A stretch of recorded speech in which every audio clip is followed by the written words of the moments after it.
শিবির হিসেবে কেউ জন্ম নেয় না। শিবিরের কেন্দ্রীয় সভাপতি যারা থাকে তারাও একটা সময় শিবিরের বিরোধিতাই করে, আমরাও বিরোধিতা করেছিলাম। ভাইদেরকে বিভিন্ন প্রশ্ন করতাম যে ভাই আপনারা রক কাটেন, আবার এত সুন্দর সুন্দর কথা বলেন কেন, এই কোশ্চেন আমরা অহরহ করেছি।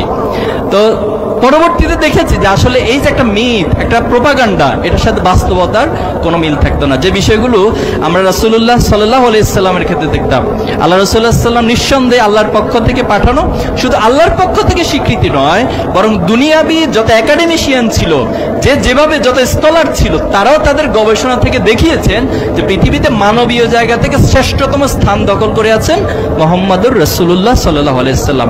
এটা শুধুমাত্র তার ব্যক্তির গুণাবলী নয়, একজন লিডারশিপের গুণাবলী, একজন ফ্যামিলির প্রধানের হিসেবে গুণাবলী, একজন তার নেতা হিসেবে অথবা সমাজ পরিচালক হিসেবে যত দিক রয়েছে সব দিক থেকে সেরা মানুষ হচ্ছে রাসূলুল্লাহ সাল্লাল্লাহু আলাইহি সাল্লাম।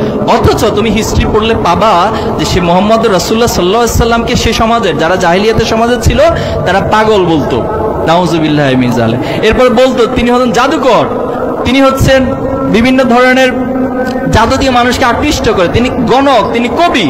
তো যখন এই প্রোপাগান্ডাগুলো চালানো হতো তখন আরবের মানুষরা, মক্কার মানুষরা আল্লাহ রাসূল সাল্লাল্লাহু আলাইহি ওয়াসাল্লামকে দেখতে যেতেন যে পাগলটা কেমন একটু দেখে আসি, এই গণকটা কেমন একটু দেখে আসি, জাদুঘর কেমন একটু দেখে আসি। তো যখন তারা দেখতে যেতেন তারা এই বাস্তবতার সাথে আর প্রোপাগান্ডার সাথে কখন মিল খুঁজে পেতেন না। পরবর্তী দেখো তারাই আল্লাহ রাসূলের প্রতি আকৃষ্ট হতেন এবং তারা ইসলাম গ্রহণ করতেন। তা আমাকে পার্সোনালি যদি প্রশ্ন করা হয় যে আপনাকে কোন বিষয়গুলো বেশি আকৃষ্ট করেছে, আমি যখন এসএসসি এবং দাখিলে A+ পেয়েছিলাম তো তখন একটা A+ সংবর্ধনা হয়েছিল। সেই সংবর্ধনা প্রোগ্রামে দায়িত্বশীলদের পক্ষ থেকে এত চমৎকার বিষয়গুলো তুলে ধরা হয়েছে যেটা আমার চিন্তার জগতে অথবা আমার ব্যক্তিগত লাইফের পরিকল্পনা গ্রহণের ক্ষেত্রে, আমার লক্ষ্য স্থির করার ক্ষেত্রে অনেক বেশি সহযোগিতা করেছিল এবং সেখান থেকে একটা আকর্ষণ ছাত্র শিবিরের প্রতি তৈরি হয়েছিল।